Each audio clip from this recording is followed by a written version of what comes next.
conversation with Dan Aykroyd about UFOs, and I thought it was like Einstein was hiding inside of a comic genius, just so that if he told us the real truth, you wouldn't have to believe it.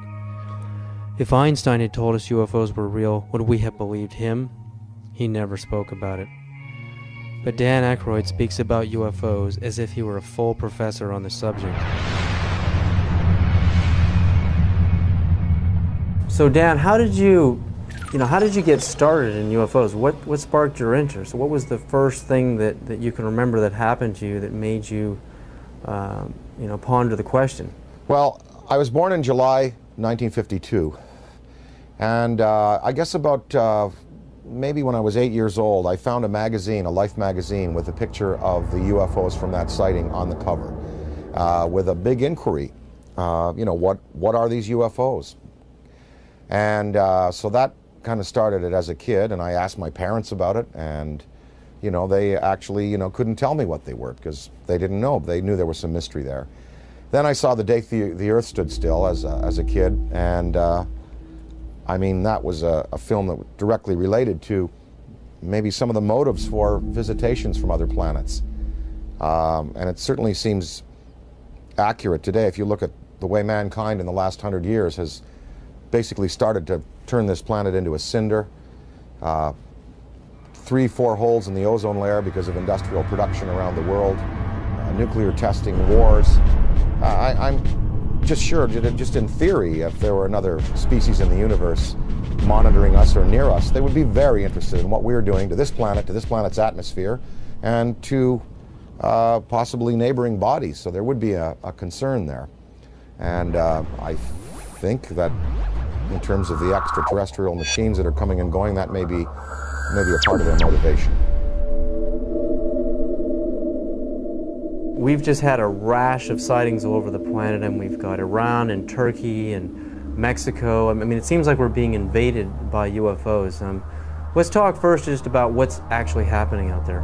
Well, recently, the most dynamic sighting that we've seen, because it's corroborated by an actual government, is the sighting that took place over Mexico recently, where a drug surveillance twin-engine turboprop plane was at altitude taking pictures of possible smuggling routes, and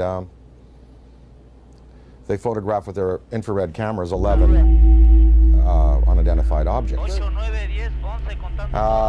Some of them were in pairs and in threes, and of course, these were objects that couldn't be seen by the naked eye, but were visible on the infrared cameras. Well, the United States Air Force, after the news appeared in America, and it was covered on CNN and Fox. The footage was shown on Fox. It was shown on CNN, and in the Valley Daily News on the front page had a big headline, UFOs with a question mark, and it had pictures from that sighting. And of course, the United States Air Force had to respond, and they said it was swamp gas.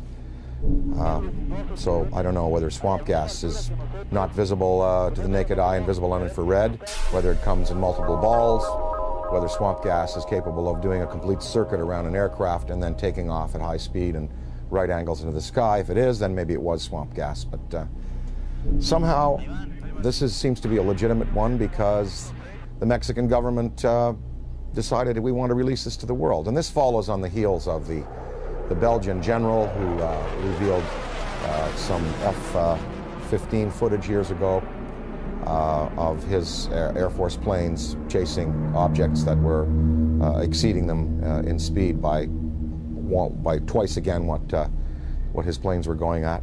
The French government over the last couple of years has released a comprehensive study on the UFOs. The Soviets have been since the 1950s engaged in numerous studies about landings, abductions, and the sightings. So we do have legitimate government inquiry going on, and in fact, as anyone in the field knows, the United States government for years has been covering this issue because they were compelled to cover it, because of Ken Arnold's sighting, because of the sighting over Washington in July '52, just after I was born, the famous shot of the V-shaped lights over the Capitol and over the Coast Guard station. So the government initiated originally, I believe it was Well, there were Project Sign, Project Grudge, the Condon Report, Project Blue Book, and then they engaged J. Allen Hynek. So, the French, Belgian, Mexican, Iranian, and Turkish governments are not the only ones who address this issue. Our good old USA government has, in fact, seen the necessity to put people's fears or concerns at rest. And as anybody in the field knows, these studies went on, and these studies revealed that, most of the sightings could be explained through conventional means, as either hoaxes or weather climatic things, but many of the sightings were unexplained. And so therein is where lies the mystery in all of this.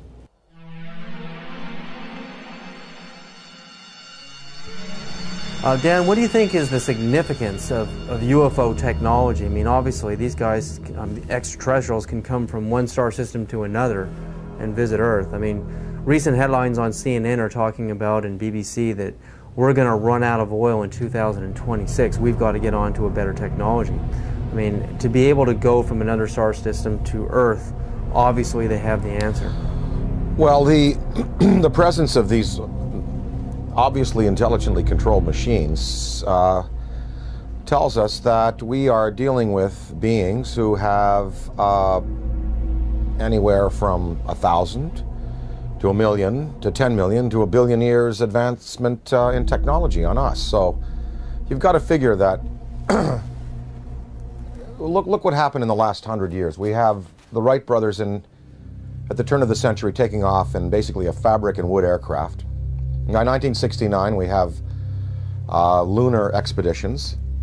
In the year 2004, we have massive airplanes being built out of alloys and graphite, and this big ship that Airbus is building, the new Boeing plane. So in 100 years, from fabric and wood, we've come to, advanced metallurgy, fuel use, and propulsion in just 100 years. Imagine what a culture could accomplish in 1,000 years, or 10,000 years, or 1 million years, or 1 billion years. It's not inconceivable that you have intelligently manufactured and controlled machines that can not only traverse great distances in space by mastering gravity and the time-space continuum, but also the interdimensional travel that might be possible. Many theories now purport that there were not only 4 dimensions at the creation of the entire multiverse 14 billion years ago at the time of the Big Bang.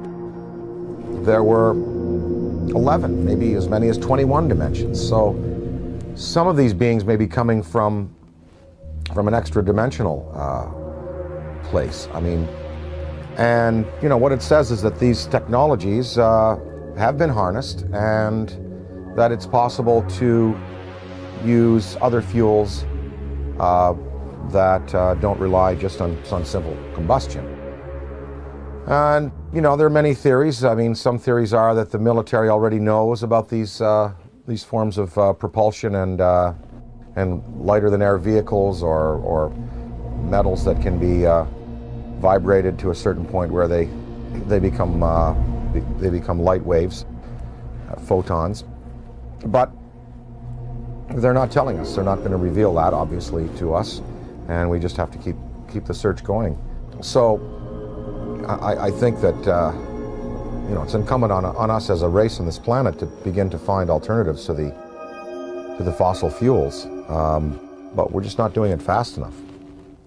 It's probably been the greatest and most successful cover-up in the history of the world.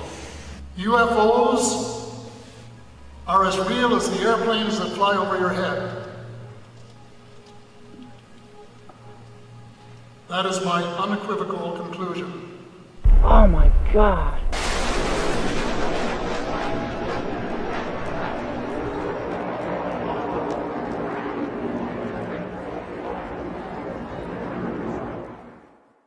The Avro Arrow story, Dan, I mean, you appeared in a movie about the Avro Arrow story. Canada broke the sound barrier. Diefenbaker dismantles the whole aerospace program in Canada, and all the engineers are hired by NASA and Boeing down here, and we finally break the sound barrier.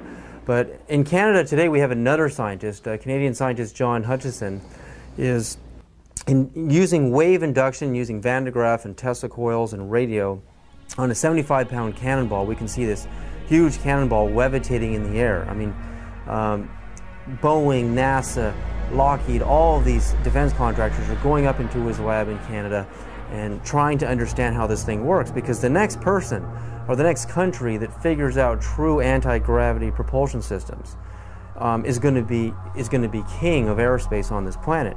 The Hutchison effect incorporates radio frequencies, Tesla frequencies, and high electrostatic energy to create a type of levitation effect where it can move a 75-pound cannonball of steel or brass bushings, water, wood, and other objects into the air. Are we doing enough in our universities, in our research labs? Are we putting enough money into this kind of a research? And what risks are we willing to take if universities in Beijing and China and Russia, they're actually going into the UFO phenomenon in their universities? But here in America, mainstream science, mainstream physicists laugh at the UFO phenomena. I mean, what do you think about that? Budgets are tight all around the world, and as far as putting money into the study of alternative technologies, funding research by people like Hutchison, the money is just not there. I mean, if you look at NASA, NASA is getting chopped back because the funds that are flowing through government now are focused on the war in Iraq and other things. So we don't even have the money to keep up conventional space exploration, development of metallurgy, fuels, ion drive systems. So I don't see any government in the next 10, 20, 30, 40, 50 years really putting the money into the kind of research that's needed to develop these alternative systems and to perhaps study what is driving these intelligent machines from somewhere else. Now, of course, that's on the visible side of things. We're hearing a lot about these special access programs where congressional money is approved by a very narrow slice of the membership in the legislature and given to the military to do basically carte blanche what they want with. So there could be a black military program that is producing what people are referring to now as the big black deltas, which are these huge black triangles that are being seen all around the world, the big black rectangles, which are also being seen all around the world. So maybe they look a little like this. The F-117, they look a little like the B-2 bomber.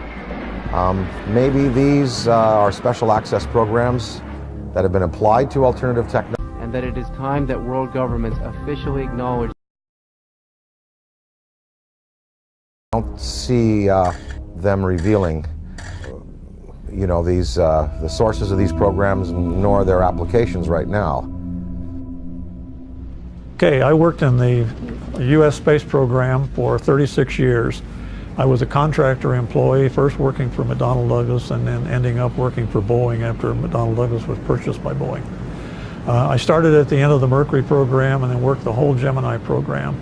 And during Gemini, I was responsible for the design of the equipment for the life support system. And so I had a distinct interest in keeping astronauts alive and having successful equipment. During the program, when we were flying the Gemini spacecraft, my interest in UFOs became very real.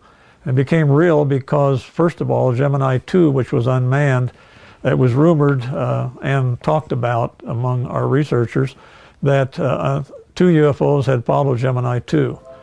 And then Gemini 2 was, of course, recovered later. And I didn't think too much about that except, yeah, that's kind of funny. Very interesting stuff. And then when Gemini 4 flew, and its 4-day mission, 66 orbits, with James McDivitt and Ed White, about halfway through the mission, McDivitt said he has something up here with him.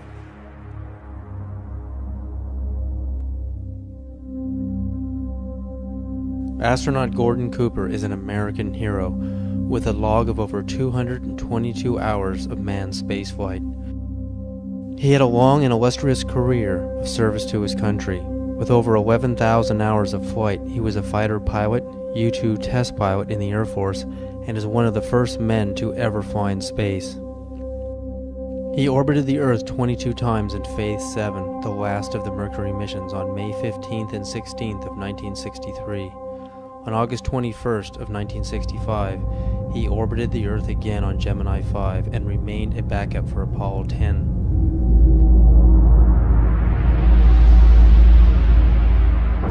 Well, I've had some occasions to know some of the people who were involved in Roswell at one stage or the other. I think there's been an awful lot of untruths put out on Roswell and an awful lot of conjecture. I think there have been some truths in it. I think definitely there was something other than a weather balloon there.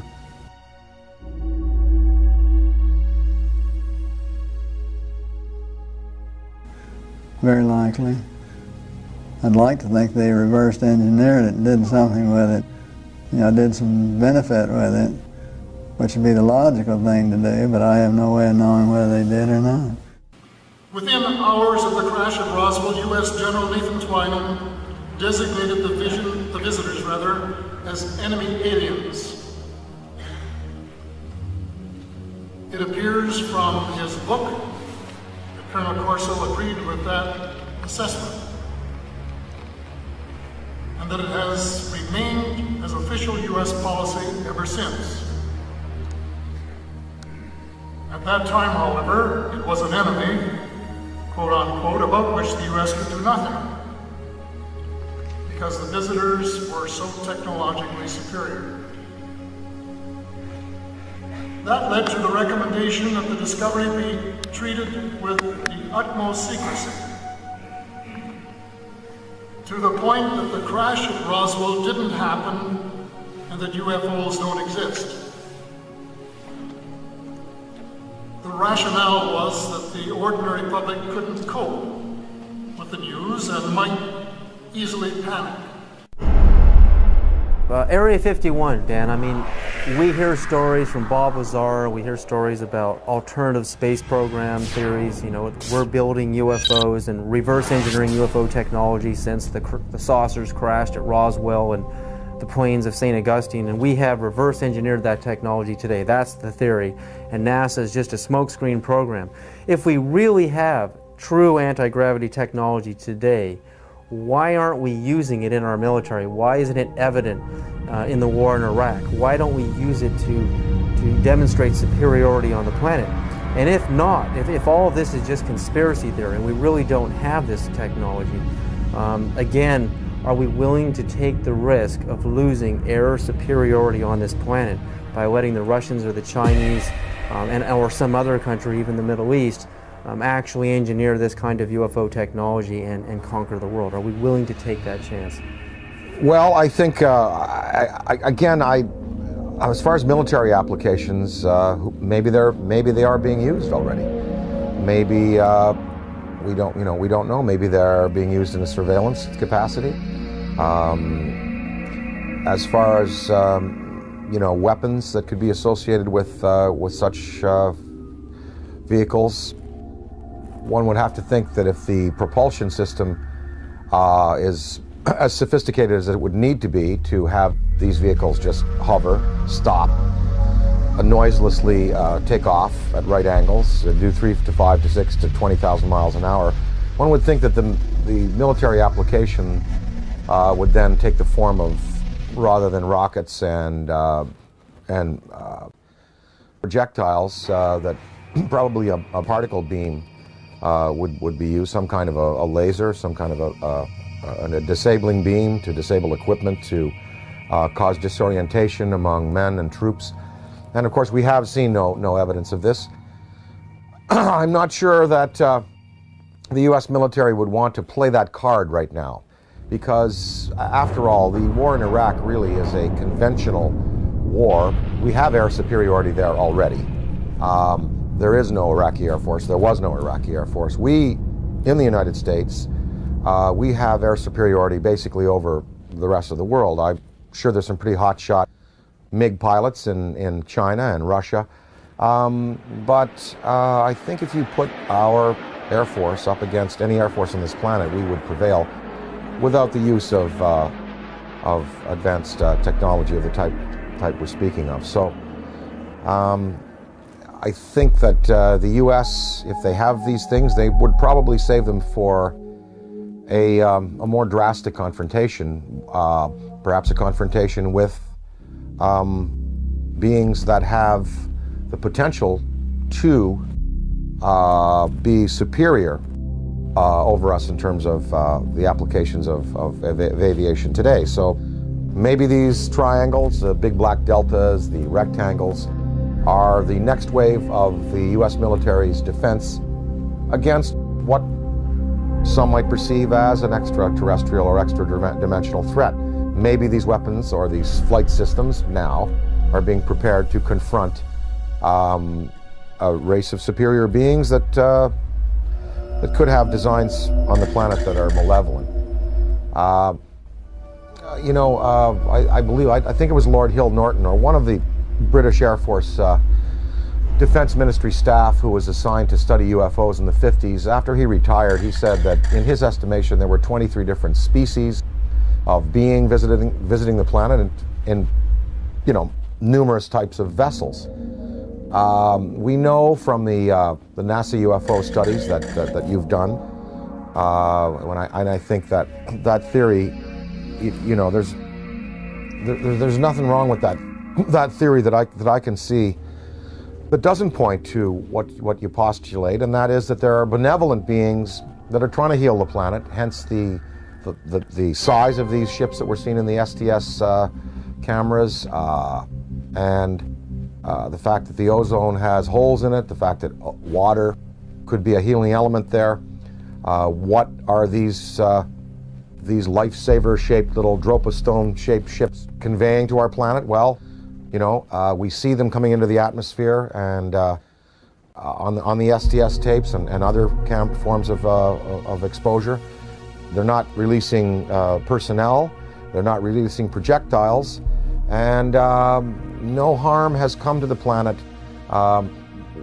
through their intervention. So one can assume perhaps that maybe there are benevolent beings out there and malevolent beings out there, and maybe the United States government is preparing weapon systems to deal with the malevolent beings. Ronald Reagan said in a speech, he said, what if there were a species from another planet that was threatening us? We would all find a way to work together. And one can only think about the Star Wars system and the fact that there we had satellite-mounted cannon. Well, they'd be good for shooting down rockets. They also might be good for shooting down other invasive vehicles that are coming into our atmosphere. Ronald Reagan himself spoke about a UFO sighting that he had when he was governor of California in the Beach King Air that they used to use. They were coming from Sacramento. His wife was with him, Sacramento to Los Angeles, and a saucer clocked the plane for a good 45 minutes. And Reagan spoke of it to a lot of people.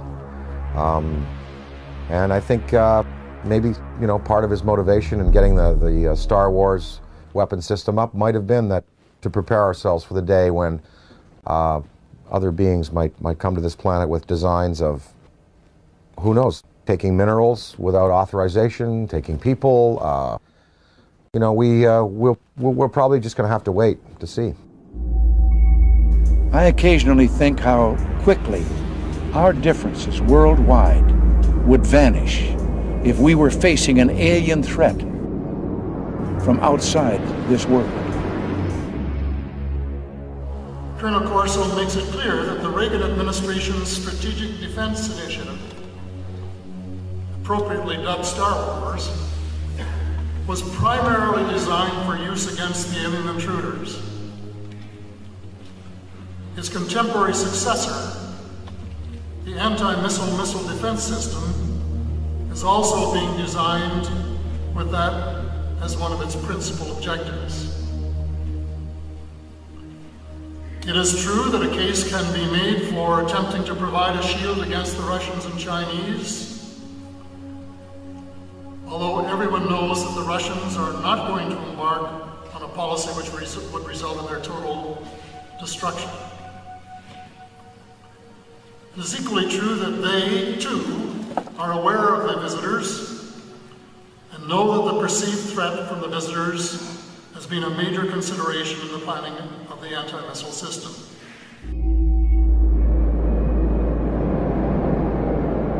And the incident in question, as at least from my perspective, almost ignited a nuclear war, and that was 5 unidentified objects were picked up on radar coming in over the Pacific Northwest, Northern California, Southern Washington, Oregon area. As these objects approached the coast, Strategic Air Command went on a alert. We were in a defense condition, or what is referred to as a DEFCON, Defense Condition 3, which means that the nuclear forces were ready, but they weren't on a ready stated alert. We elevated that to Defense Condition 4. Defense Condition 5 is launch. When we went on our alert, the Russians were also monitoring our nuclear armed forces as we were theirs. And so they knew that our bombers had gone to fail-safe. They knew that the launch codes had been given. They also knew that the hatches on the ICBM missiles had been removed and that we were getting ready to do a launch. I know that Nixon, President Richard Milhouse Nixon, picked up the phone and called the Kremlin.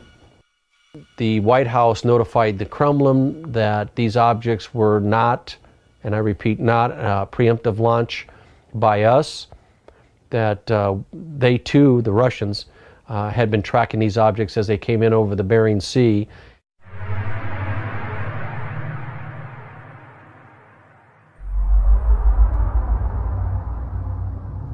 Probably moved 100 miles in a matter of a second or two. When we look at alien abduction, I mean, the idea of a human being being taken and having an implant inserted into their body, I often think of how biologists, how we tag whales. You know, we put a chip on a whale and we can track them via satellite, and also how, you know, we go into a frog's pond and we pull out the frog and we spread it out on the table. Remember in biology class we used to do this, and, you know, stick the little needles in his legs and cut him open. I mean, that's how we look at another life form in another world. So is it really a sign of violence and negativity that an extraterrestrial civilization is coming to Earth and doing the same to us, putting computer chip implants on us to track us, know where we are, study our species, do a little bit of biological experimentation? I mean, I know for us it's horrific. I mean, it's absolutely a violent thing for us as humans, but from their perspective, do you really think that they're being violent? Well, again, I have to go back to some of them might be here for good purpose. And that it is time that world governments officially acknowledge Kind, and some are here for selfish purposes.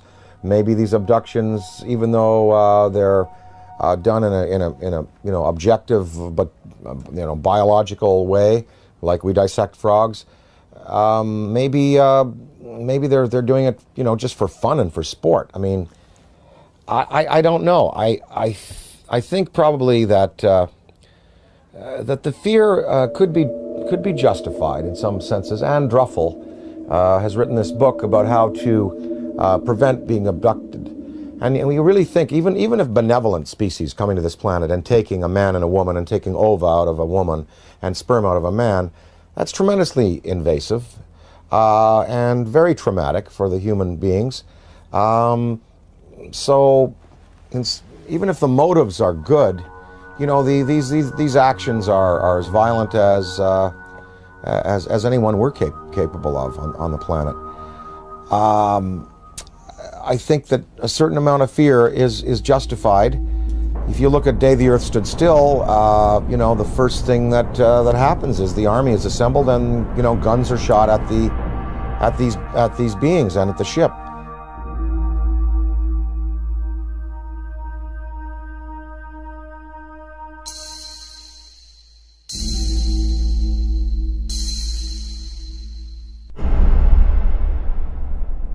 I addressed the question to Dick Cheney because I say the most important question to put to any high-ranking official is not what do you think about UFOs or have you seen one. The most important question is, have you ever been briefed on the subject? Did someone walk in your office and tell you what's going on? Because if someone walks into the president's office or some high-ranking official and briefs him on the subject of UFOs, it is for real. It's not imaginary, as the government has been saying for 60 years. So I asked Mr. Cheney, this is 3 months after he became the vice president, I asked him on the air, and this is still on Diane Ream's archives, Mr. Cheney, in all your jobs in government, have you ever been briefed on the subject of UFOs? And if so, when was it and what were you told?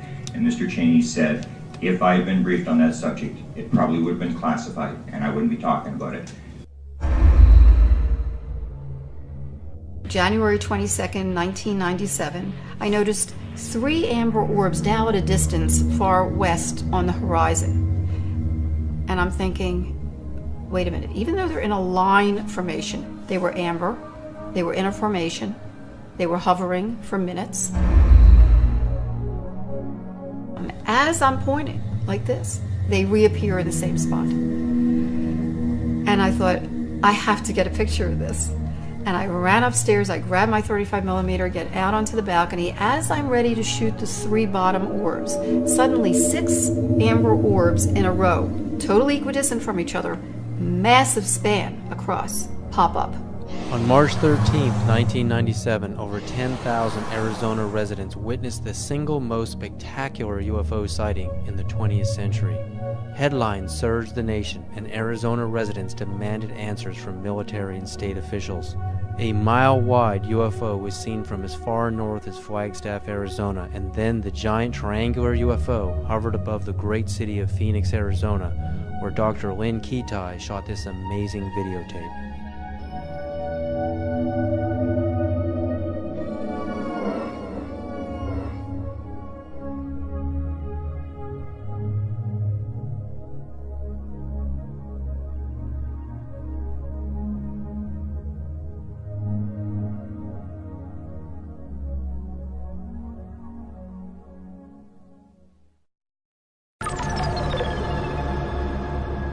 When we go out into space and we're exploring the cosmos out there and we're looking for signs of extraterrestrial life, what kind of a communication are we going to send out? I mean, if Dan Aykroyd was the ambassador, if you were the ambassador for Earth, what message would you teletype to ET?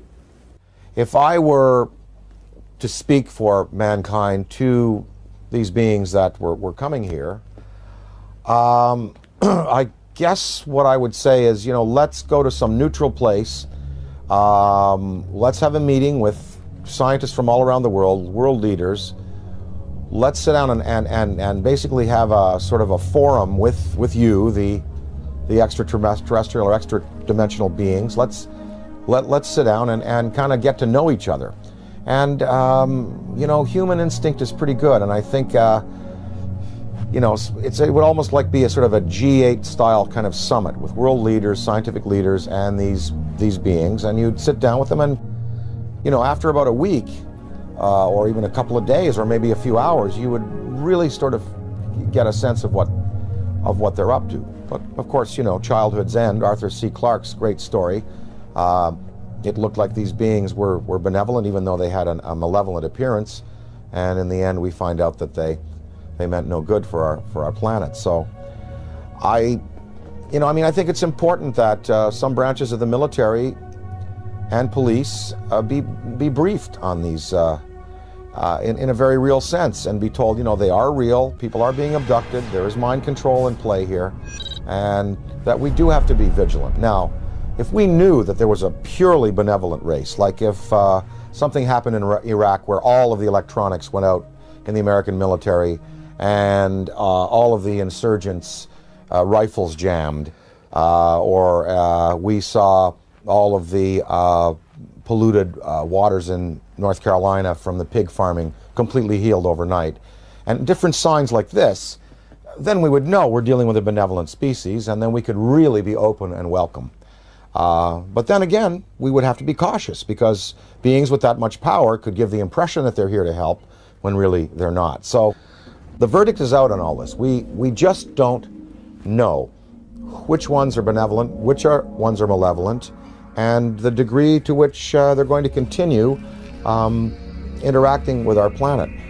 But what would really help is if the United States military and police and government open it up to their staffs and say, look, this is something we really do have to consider because, you know, maybe the defense, the survival of our species could well be at stake. If you look at the history, you know, from, say, Ken Arnold's first sighting in '47, going back to the Bible, Ezekiel's wheel, going back to the medieval manifestations of little saucers and UFOs, that painting of the Madonna that's very famous, in which it appears, up to now, there have been no mass murders by these beings. There's been no mass destruction of cities, but hundreds of thousands of people have been taken out of their lives, subjected to surgical experimentation, released back into the population, and are suffering trauma today for it. That is not good.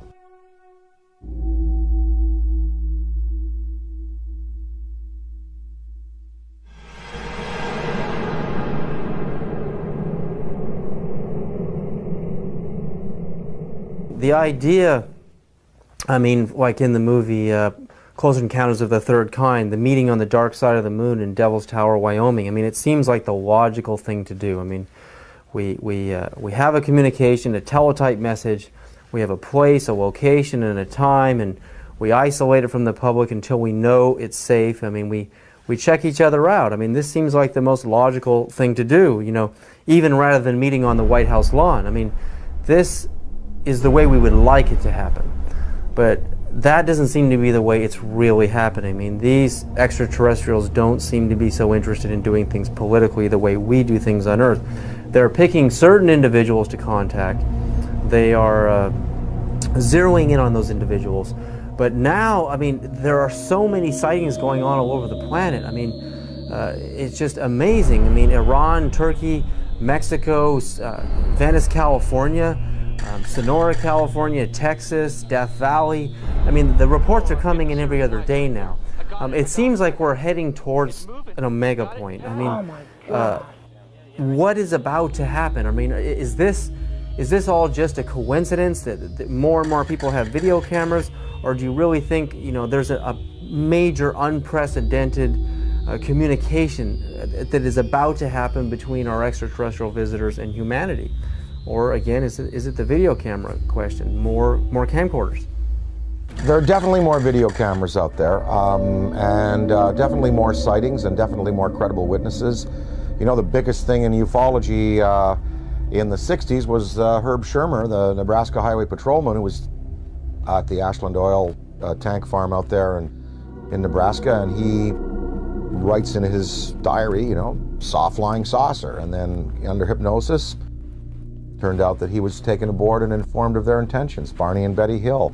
I mean, these were the key cases. Shermer,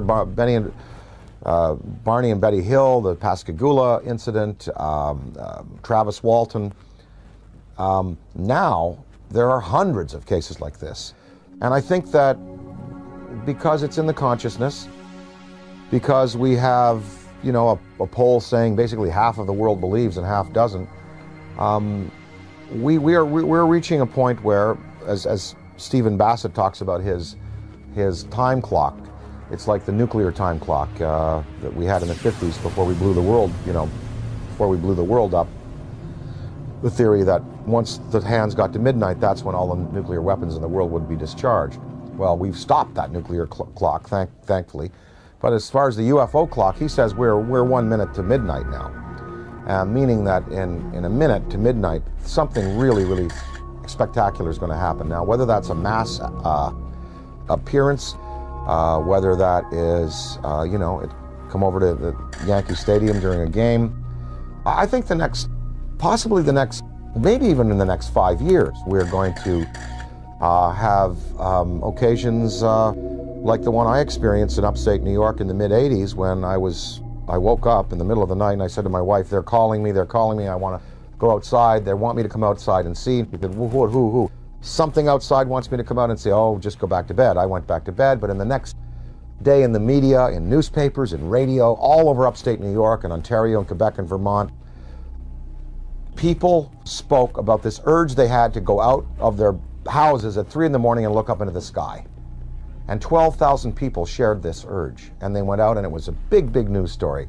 And of course the Air Force said that a Chinese rocket had exploded over New York State. And what people saw was a massive, miles-high pink spiral in the sky above the Great Lakes.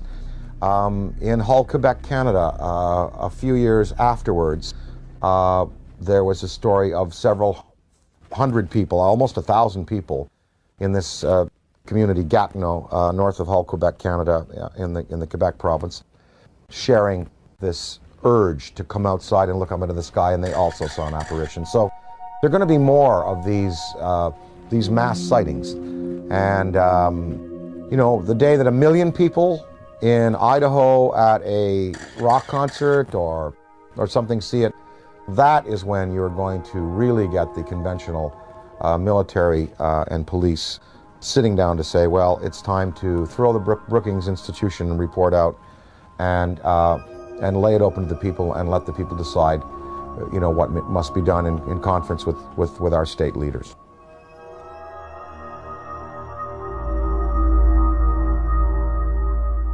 And that it is time that world governments officially acknowledge national security, and if they did, would they classify it to protect the national security? So I would have to say, no, I couldn't agree to non-disclosure. I really couldn't if I saw something or photographed something. But I can see where other people, you know, wanting to do the best for their country, wanting to serve their country in a legitimate way would say, yes, I will not disclose. And this is based on the Brookings Institution report from the late 50s, which, you know, Congress commissioned, which said that if the existence of UFOs were revealed to the American populace would not be able to handle it. They would defy church authority, police authority, military authority, governmental authority. They wouldn't go to work. They would sort of cast aside the mayors and governors and presidents and go, we want to talk directly to these beings. We feel that these beings should, you know, have their case put to us directly by them themselves. I think the American populace today is ready to handle the concept that what we live in, the 4 dimensions of height, length, width, and time, is not all there is.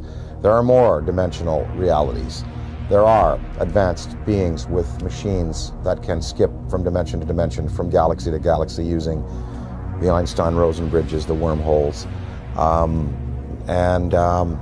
think the American people, I think half of them know, and I think the other half, with the proper evidence, would be ready to accept it. It's going to take a mass sighting for the U.S. government to finally say, look, we're going to come on side with France, Belgium, Mexico, Turkey, Iran, and we're going to tell the truth, and we're going to reveal what happened to Tom Mantell when he went up in his P-51, what happened in the Great Lakes when I believe it was an F-104, I believe, was scrambled over the Great Lakes in the 60s. What happened to him? You know, I think that that if you have that type of sighting, then there'll be no choice. Interdimensional travel. I mean, not just traveling through our dimension, but going into alternate dimensions, Dan.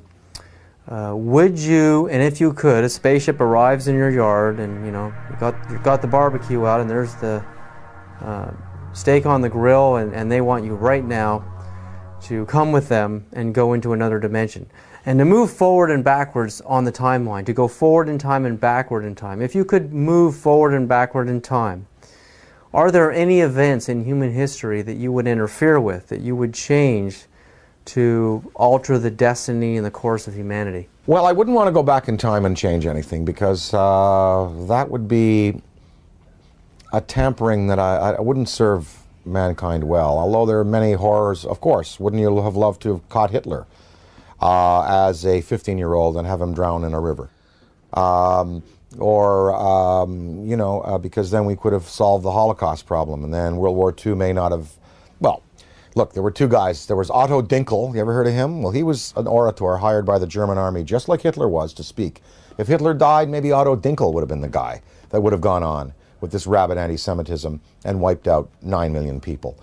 Of course one thinks of those things, but you don't want to go back in time and play with events, because you know where we've come to today and the improvements we've made in human rights and in regarding ourselves as sacred, they've come because of the bad things that have happened.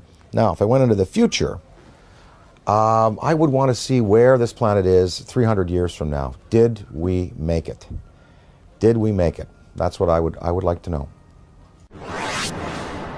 I mean that from my knowledge of the world that I see around me, I think that it is much more likely that the reports of flying saucers are the result of the known irrational characteristics of terrestrial intelligence rather than the unknown rational efforts of extraterrestrial intelligence. Interdimensionality, again, if you could move forward and backward in time and meet any personality, any public figure, celebrity, or politician, or mystical figure, is there anybody that you would like to sit down with? If you could have lunch with them, or just sit down and talk to them and have a discussion, forward and backward in time? Oh, I'd love to spend an afternoon with Richard Feynman. Would love to sit down with Heisenberg, and of course, you know, Einstein, Niels Bohr, Max Planck. You know, I'd love to sit with the particulate, the quantum physics guys, because there really is the root of understanding how and why the world is the way it is, and the joy of these studies in antimatter that are occurring.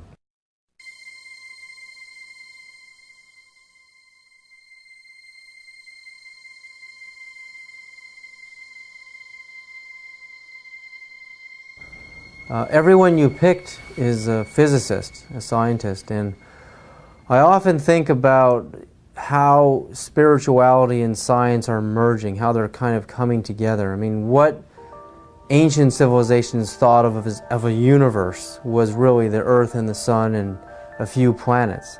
And now with the advent of the Hubble telescope, we can see that the universe is far bigger than the ancients had ever imagined. So while science and religion are merging on some ideas, in other areas they're just far off. But to make matters even more complicated, the idea of parallel dimensions or parallel universes, I mean, it's just getting so vast out there. How do you map a multiverse? You know, I've talked to some guys, they say that fifth dimension, sixth dimension, could be right here by my ear and could be a millimeter wide and a millimeter across. You don't, because you're talking about, dimensions that defy any kind of dimensional understanding. And, there was I forget his name, he died recently, the last 2 years, but he proposed that there are parallel realities just because of the way we go through time. Like, here we are in this interview right now. Well, what I said and what you said and what we all did 2 minutes ago still exists somewhere. Because we just did it. It's there. It's like a wake we've left. And if you had a time vehicle, you could go back to 2 minutes before and stop and see what we're doing 2 minutes before. You go back to your high school days. You go back to your days as an infant. And those realities are still existing alongside what we're progressing through. It's all a beautiful, beautiful mystery. I am here because I am a writer, a performer. I find it entertaining. I'm not a scientist. And I'm not a theosopher or philosopher. And I am just here because it is enormously, enormously entertaining. And mysteries like this are challenging. And it's really, really fun to contemplate that, there may be beings out there who are concerned about our planet and who may give us the opportunity to advance ourselves. It's really fun to contemplate.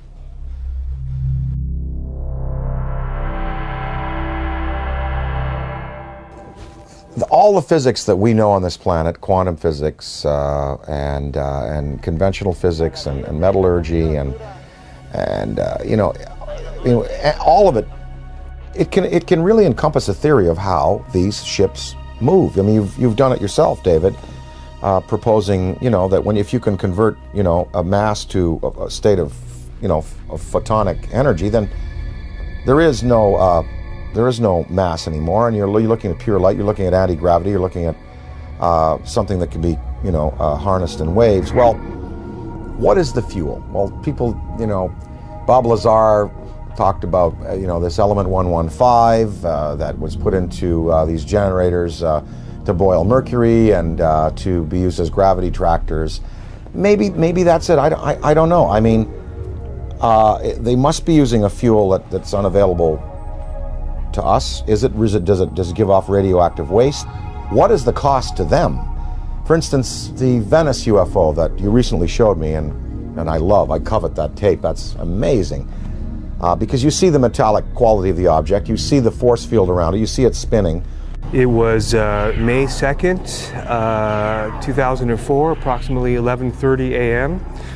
And I was walking from my apartment with my girlfriend down this alley right here. And we were just sort of walking this way, and I looked up over at those phone lines, and we saw something that we really couldn't make sense of. It was a very shiny, metallic disc. So we turned the corner here, and this is basically where we're just looking at it. And we're pretty much like, okay, that's not a balloon or anything we're familiar with. So we sort of kept walking to the corner and just stared at it for a while until it hit me, that this was really something. There was a man also looking at it, sort of a bystander, and he said, wow, do you guys see that? And that's when I realized all three of us were looking at something extraordinary. What is the environmental cost of running these machines? Are they clean or are they not? Is there wherever, they came from, is there some place they have to go back to after their journeys are finished to dump whatever they've used up in terms of fuel, like we would a bad fuel rod in a reactor?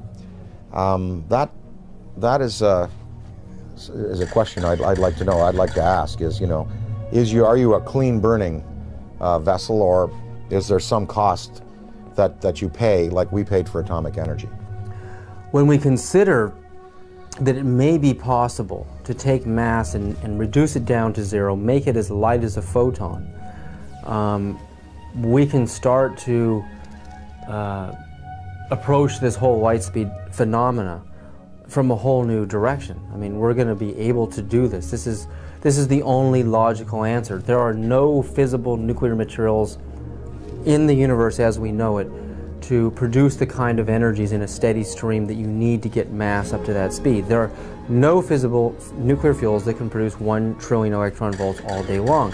And wormholes are even more exotic. The idea of bending and folding two spaces of space-time together and creating a shortcut wormhole to vector in between those 2 points, according to Kip Thorne, who wrote Black Holes and Time Warps, that the energy required for a wormhole is 100 million suns, the negative energy they put out for an entire year. There are 100 million suns in our galaxy alone. That means all of the negative solar energy coming from our suns in this whole galaxy, the total energy for a whole year is required to create a wormhole. Where has any extraterrestrial civilization or our civilization going to get access to levels of energy that high? It's never going to happen. That's why I've reversed the table here. I said, you have to ultimately get frustrated with the idea of increasing energy on mass. You have to it's like banging your head against the wall and trying to cram it through the wall.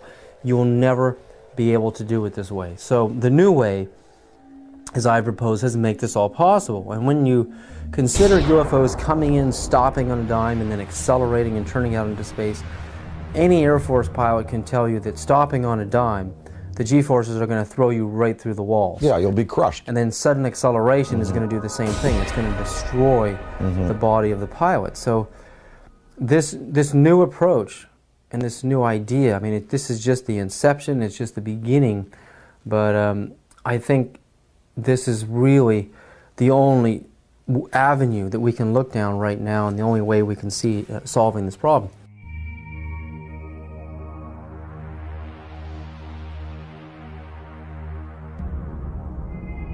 While Gordon Cooper was an Air Force pilot stationed in Munich, Germany in 1951 in the 86th Fighter Bomber Group, where he flew F-84s and F-86s, Cooper testifies to having chased disc-shaped UFOs that outmaneuvered the most advanced fighter jets of our time.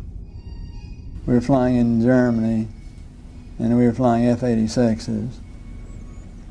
And they would come over and do the same maneuvers that we make, except every once in a while one of them would go zip. And you just can't do that in a fighter, a conventional fighter. They're just typical saucer shape, double lenticular shape, metallic looking. Well, yeah, they weren't just random. They were flying fighter formations, very definitely under positive control.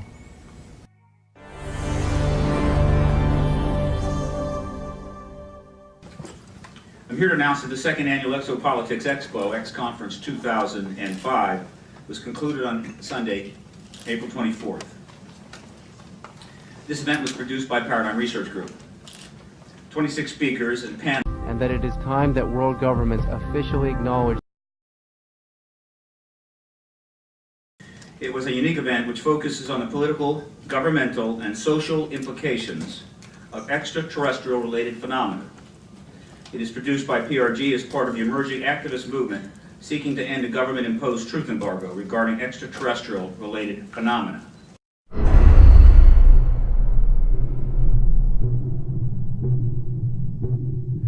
Do you believe, and describe, do you believe that your show was shut down for national security reasons? And tell us a little bit about what happened with the show out there. Well, what happened, we sold the show to Sci-Fi Channel, and it was called Out There, and I basically interviewed all of the people that I admired in various fields of study, like Colin Andrews from the Crop Circle movement, Linda Moulton Howe, the expert on cattle mutilations, John Mack. And let me just put a pin in things right there, because John Mack has taken the study of abductions, UFOs, right out through the other side, and he's going, yes, we know they're here, we know they're coming, we know people have been taken, we know there's experimentation going on, we know people have been told about agendas. What we now have to do is use that as a key and as a motivation to socially transform this planet to a more peaceful, more loving, more tolerant state. So his movement, the movement for social change, has just accepts as a fact abductions, UFOs, interplanetary intervention, and what he's doing is taking it out through the positive side of it and saying, now we must use it to socially transform, and I think his message is great. But I talked to him, I talked to the Allagash guys who were taken in the canoe on that trip in Pennsylvania. The last show we did, I had both Bassett, who has the UFO time clock, and then Greer. Both Bassett and Greer were there. They were my two guests for the day. Well, the show was canceled that afternoon. And I was outside, before I knew it was canceled, in between the interviews. And I was outside, and Britney Spears called me because she wanted me to appear on Saturday Night Live with her. And so I was outside having a cigarette, the phone rang. Oh, Brittany, how you doing? Oh, sure, of course I will. I turned away like this. I turned back, and there was a black Ford across the road, a black Ford sedan. And I was trying to look at the plate, and the plate seemed kind of like fuzzy, and I was, definitely a police car. And two guys were there, and a big, big, tall guy got out of the back seat. And he stood in the street on 42nd Street it was. We were at 42nd Street and 8th Avenue. And he looked right at me. And literally, I was on the phone. Hey, oh, sure, of course I'd love the show. Saw the Ford, went back like this, turned back like a half second later, and it was gone. And that car did not go past me. It did not make a U-turn, because I would have seen 42nd Street. I would have seen that thing take a U-turn and go away. That car vanished. That car was a cloaked vehicle of some type. And whether this was like a warning to me, because the guy got out of the back seat, gave me a real dirty look. That car vanished. I know what I saw. And you know, it was just this fast. It was, oh, hi, Brittany, sure. Oh, of course, I'd love to. Guy gives me a dirty look. Oh, well, sure. Car gone. That's what happened. And then 2 hours later, we were told we were not to continue taping, and the show was canceled, and none of them would air. I don't know. I mean, I don't know. Was that an MIB experience? You know, black helicopters, you know, military abductions that happen. Sometimes people are taken and they talk about then being visited by, you know, military personnel and debriefed about their abduction. Was it, you know, was it a technology associated with some of these beings that are visiting that wanted to warn me off, or that wanted to give me verification that I was on the right track? I don't know.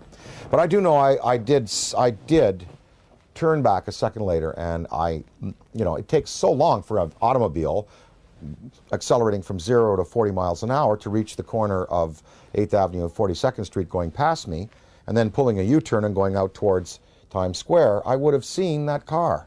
And I looked around. I mean, I was looking for that then. It was gone.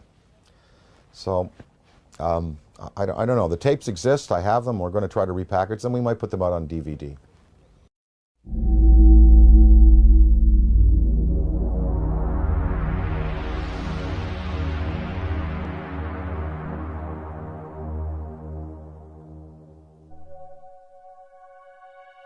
I was having some cameramen film the installation of a precision landing facility we were putting in right on the edge of the dry lake. And this saucer flew right over them and put down 3 little gear and landed out on the dry lake bed. And they went out to, picked up their cameras and moved on out toward him filming. And he lifted off, put the gear back in the well, and climbed out at a very high rate of speed and disappeared. And so while I was going through all the regulation books and finding out the number to call in Washington to report it, I had them go over and develop the film. By the time they got back with the developed film, I was on the higher and higher and higher level officer talking to me. Finally with the colonel telling me to you know, when the film arrived at my desk, to put it in the carrier pouch. There would be a courier there at my office by that time already, and they'd arranged for him to fly in our base airplane back to Washington with these films, and do not run prints, etc., etc., etc. We didn't have a chance to run it. I had a chance to hold it up to the window and look at it. It was certainly a good film. Well, by this time I was involved in the research and development and doing very classified programs myself, you know, at the test center. So I knew that we didn't have any vehicles of that kind, and I was 99 9/10% sure that the Russians didn't have any of that type either. So it certainly, at that point in time, there was no doubt in my mind that this vehicle was made at some other place than here on Earth. Yeah, well, Buck Rogers and Flash Gordon coming true. Dude, I got it, man. Probably moved 100 miles in a matter of a second or two.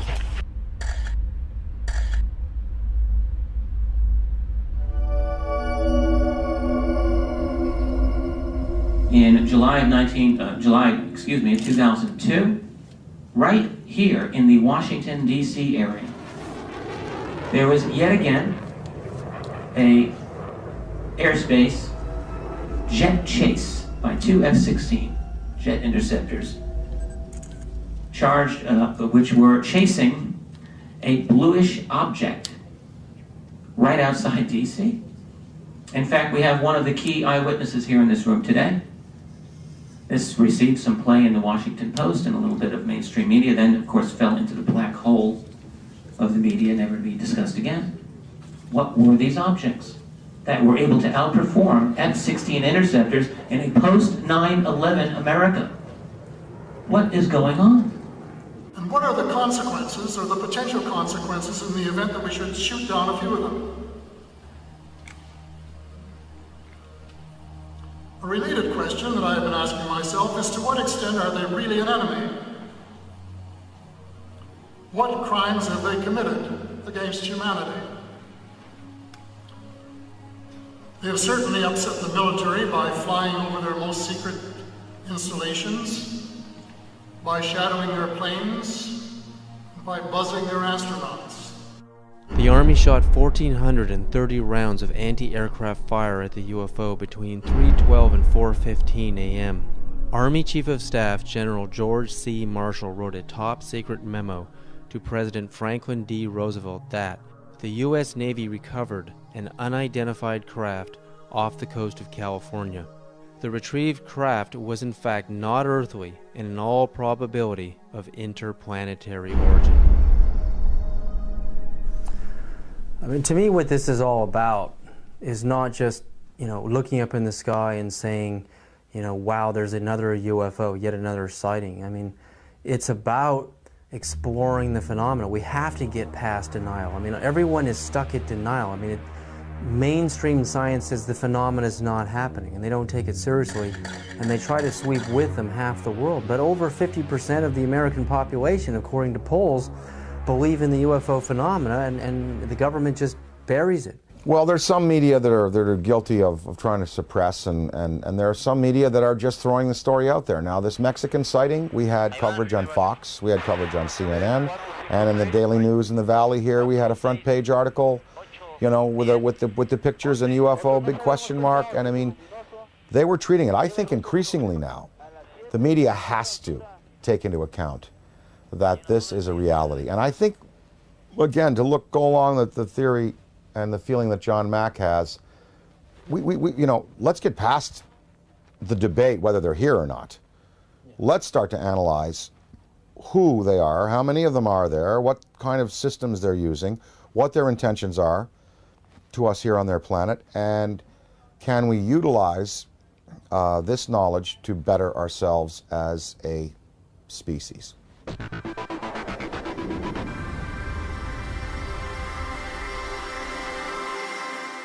With the advent of the Hubble telescope, I mean, when you see how big it really is out there, and the idea that we're stuck on this myopic little ball, we're just glued to it, we can't get our eyes off of it. It's more of a mystery now than it ever has been. Why we're stuck here, and there's got to be a way to decode the matrix and finding out how these craft work, how we can get out into the universe ourselves. I mean, I think that's what this is really all about.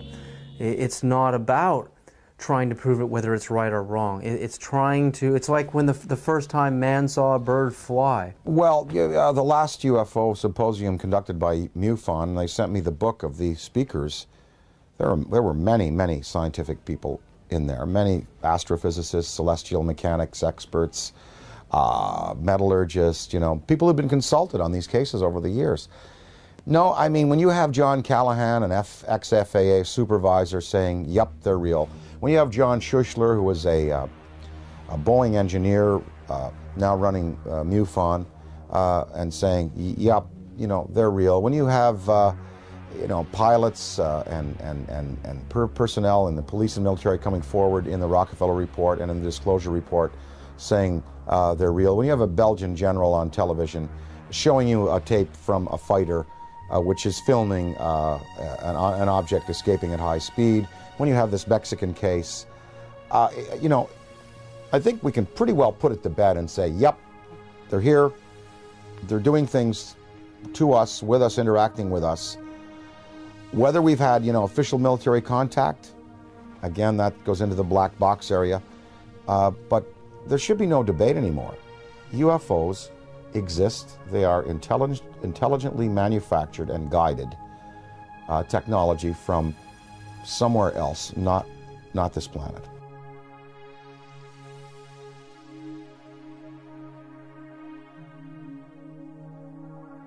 While human beings can only see from red to violet wavelengths of light, the infrared and ultraviolet spectrums are invisible to humans. I quickly learned that NASA uses special video cameras that are capable of seeing into these invisible spectra. tether has broken. It is going away from us. Get it on the TV, Claude. Please get it on the TV. After the 12-mile-long tether snaps, several days later on an orbital pass, the cameras find something that should not be there. In the NASA STS-75 tether incident of March 1996, we find NASA using ultraviolet light-sensitive video cameras. This is where some of the largest UFOs ever caught on videotape have been captured. Huge dish-shaped luminous UFOs swarm the tether. We know the tether is 77 to 100 miles away from the cameras on the shuttle. The UFOs pass behind the 12-mile-long tether, so we can therefore use the 12-mile length of the tether to measure their minimum diameters. Some measure between 1 and 3 miles wide, making them literally motherships. In Project Blue Book files, UFOs with these same features have been reported several times as shiny metallic discs with dark centers. Specifically, in the invisible infrared, Trevor James Constable, a retired World War II radar operator from New Zealand, has photographed many UFOs with the same features, translucent discs of light with dark centers.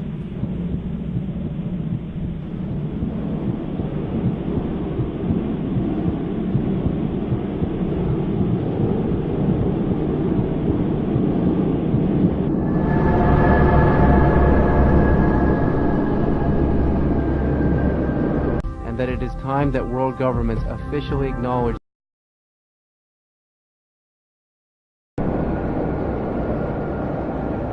The time has come to lift the veil of secrecy and let the truth emerge so there can be a real and informed debate about one of the most important problems facing our planet today.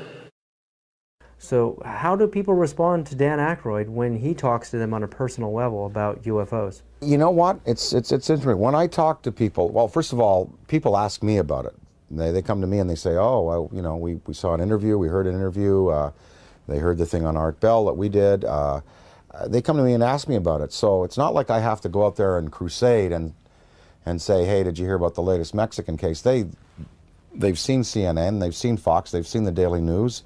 They come to me and ask me about it, and I basically lay out, you know, my thoughts on it. I'd say half the people that I speak to about this have either seen themselves, heard about it from a credible witness, or are willing to accept. The other half, totally not. Harold Ramis, my good friend and collaborator, does not believe, will not accept until, you know, hard proof is presented to him in the form of, you know, something tangible. And what I've been able to do is just open people's minds a little bit and let them think about it. And of course, the greatest proof are the kinds of tapes that now exist, the kind of videos that exist. Usually, when I show some tape of some different things that have been exposed to me, well, it's pretty convincing. And then at that point, people have to go away and accept that, you know, that these things are a part of our reality. Well, what I'd like to, you know, what we'd all like to affect is some positive change in the world and try to help the tipping point where good tips to overflow evil in the world. I mean, you know, we know there's good and bad out there, yin yang, black, white, you know, there are you know, there's tremendous divisiveness in the planet, and, you know, perhaps this study and this understanding of things that are greater than we have accomplished technologically will lead us to a spiritual awakening, one that helps us respect other beings out there in the universe and other dimensions, and also in our own 4 dimensions and here in the physical world that we live in. The sacredness of human life, the willingness to get along a little better, to relinquish materialism and territoriality in favor of a more comprehensive worldview, in which we unite and we fears or concerns at rest. And as anybody in the field knows, these studies went on, and these studies revealed that, you know, most of the sightings could be explained through conventional means. as either hoaxes or weather climatic things, but many of the sightings were unexplained. And so therein is where lies the mystery in all of this.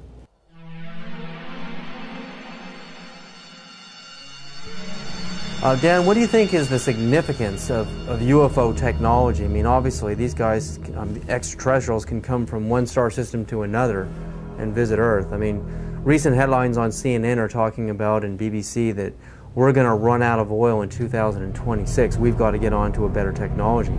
I mean, to be able to go from another star system to Earth, obviously they have the answer. Well, the presence of these obviously intelligently controlled machines tells us that we are dealing with beings who have anywhere from 1,000 to 1 million to 10 million to 1 billion years advancement in technology on us. So you've got to figure that look what happened in the last 100 years. We have the Wright brothers at the turn of the century taking off in basically a fabric and wood aircraft.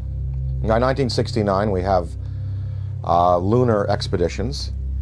In the year 2004, we have massive airplanes being built out of alloys and graphite, and this big ship that Airbus is building, the new Boeing plane.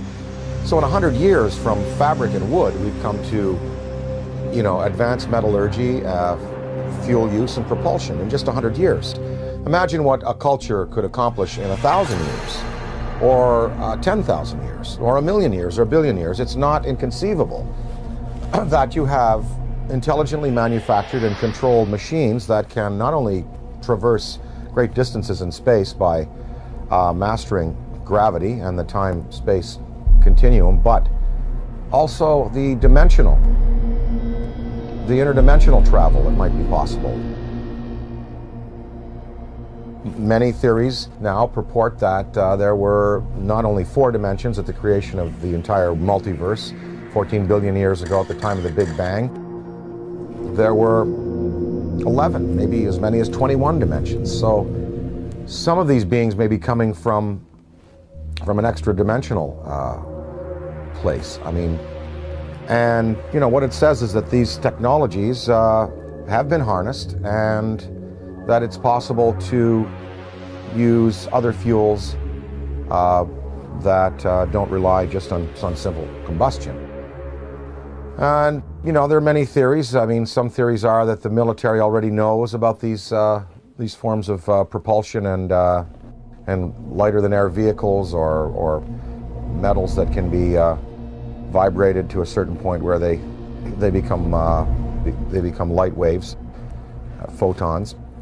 But they're not telling us. They're not going to reveal that, obviously, to us, and we just have to keep the search going. So, taking off at high speed and right angles into the sky, if it is, then maybe it was swamp gas. But somehow, this seems to be a legitimate one, because the Mexican government decided we want to release this to the world. And this follows on the heels of the Belgian general who revealed some F-15 footage years ago of his Air Force planes chasing objects that were exceeding them in speed by twice again what his planes were going at.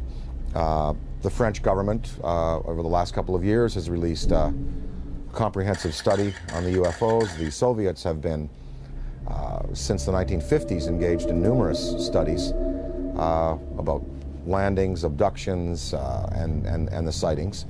So we do have legitimate government inquiry going on, and in fact, as anyone in the field knows, the United States government for years has been covering this issue because they were compelled to cover it, because of Ken Arnold's sighting, because of the sighting over Washington in July '52, just after I was born, the famous shot of the V-shaped lights over the Capitol and over the Coast Guard station. So the government initiated originally, I believe it was, there were Project Sign, Project Grudge, the Condon Report, Project Blue Book, and then they engaged J. Allen Hynek. So, the French, Belgian, Mexican, Iranian, and Turkish governments are not the only ones who address this issue. Our good old USA government has, in fact, seen the necessity to put people... Conversation with Dan Aykroyd about UFOs, and I thought it was like Einstein was hiding inside of a comic genius, just so that if he told us the real truth, you wouldn't have to believe it. If Einstein had told us UFOs were real, would we have believed him? He never spoke about it. But Dan Aykroyd speaks about UFOs as if he were a full professor on the subject. So Dan, how did you get started in UFOs? What sparked your interest? What was the first thing that you can remember that happened to you that made you, ponder the question? Well, I was born in July 1952, and I guess about maybe when I was 8 years old, I found a magazine, a Life magazine, with a picture of the UFOs from that sighting on the cover, with a big inquiry. What are these UFOs? And so that kind of started it as a kid, and I asked my parents about it, and they actually couldn't tell me what they were because they didn't know. They knew there was some mystery there. Then I saw The Day the Earth Stood Still as a kid, and I mean, that was a film that directly related to maybe some of the motives for visitations from other planets. And it certainly seems accurate today if you look at the way mankind in the last 100 years has basically started to turn this planet into a cinder. 3-4 holes in the ozone layer because of industrial production around the world, nuclear testing, wars. I'm just sure, just in theory, if there were another species in the universe monitoring us or near us, they would be very interested in what we're doing to this planet, to this planet's atmosphere, and to possibly neighboring bodies. So there would be a concern there. And I think that in terms of the extraterrestrial machines that are coming and going, that may be a part of their motivation. We've just had a rash of sightings all over the planet, and we've got Iran and Turkey and Mexico. I mean, it seems like we're being invaded by UFOs.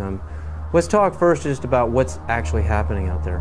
Well, recently, the most dynamic sighting that we've seen, because it's corroborated by an actual government, is the sighting that took place over Mexico recently, where a drug surveillance twin-engine turboprop plane was at altitude taking pictures of possible smuggling routes, and they photographed with their infrared cameras 11 unidentified objects. Some of them were in pairs and in threes, and of course, these were objects that couldn't be seen by the naked eye, but were visible on the infrared cameras. Well, the United States Air Force, after the news appeared in America, and it was covered on CNN and Fox. The footage was shown on Fox. It was shown on CNN, and in the Valley Daily News on the front page had a big headline, UFOs with a question mark, and it had pictures from that sighting. And of course, the United States Air Force had to respond, and they said it was swamp gas. So I don't know whether swamp gas is not visible to the naked eye and visible on infrared, whether it comes in multiple balls, whether swamp gas is capable of doing a complete circuit around an aircraft and then